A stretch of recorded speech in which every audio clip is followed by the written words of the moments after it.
আসসালামু আলাইকুম সবাইকে। ওবায়দুল কাদেরকে নিয়ে একটা গুঞ্জন চলতেছিল যে উনি ভেন্টিলেশনে চলে গেছে আর ওনাকে লাইফ সাপোর্ট দিয়ে রাখা হয়েছে। কথাটা সত্যি, হ্যাঁ কথাটা সত্যি। তো দুইবার এরকম করা হয়েছে ওনার লাইফে, একবার কলকাতায়, এবার ফার্স্ট। এর আগেরটা গুজব ছিল, অনেক আগেরটা।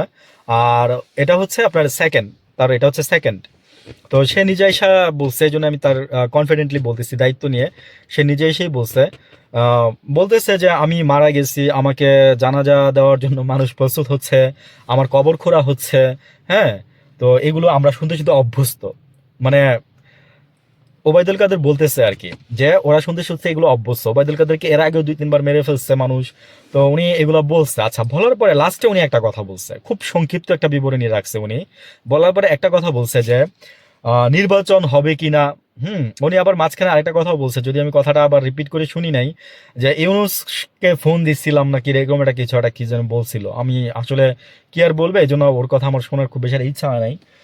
তো যেটা আমি বলতে যাচ্ছি সেটা হচ্ছে, সে বলতেছে যে নির্বাচন হবে কি হবে না। হ্যাঁ, নির্বাচন হবে কি হবে না 12 তারিখ আসলে দেখা যাবে বা বোঝা যাবে। এই ধরনের একটা পারসেপশন সে কিন্তু দিয়ে গেছে।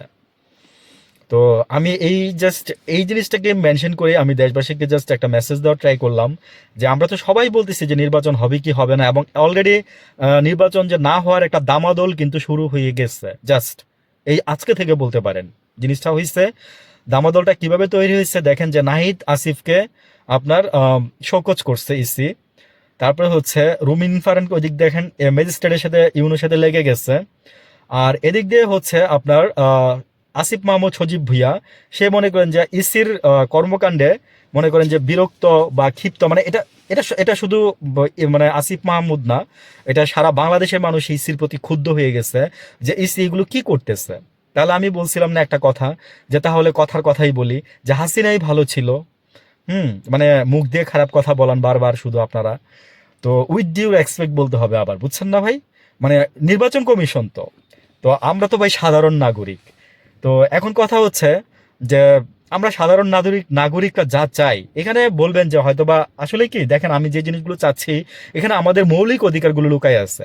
আপনি যদি নির্বাচনে আপনি যদি ভোটটা ঠিকভাবে দেন, আপনি যদি যোগ্য ব্যক্তিটাকে ঠিকভাবে পান, তাহলে আপনি কিন্তু দেখেন আপনার আপনার যে মৌলিক অধিকারগুলো আছে আপনি সেইগুলো নিশ্চয়তা ঠিকভাবে পাবেন। এই যে বিএনপি যে কার্ড দিবে বলছে, হ্যাঁ, এই কার্ডটা নিয়ে যে কত দুর্নীতি হবে, এটা আমি আরো 7 দিন আগেই মানে একদম জাস্ট চিন্তা করছি।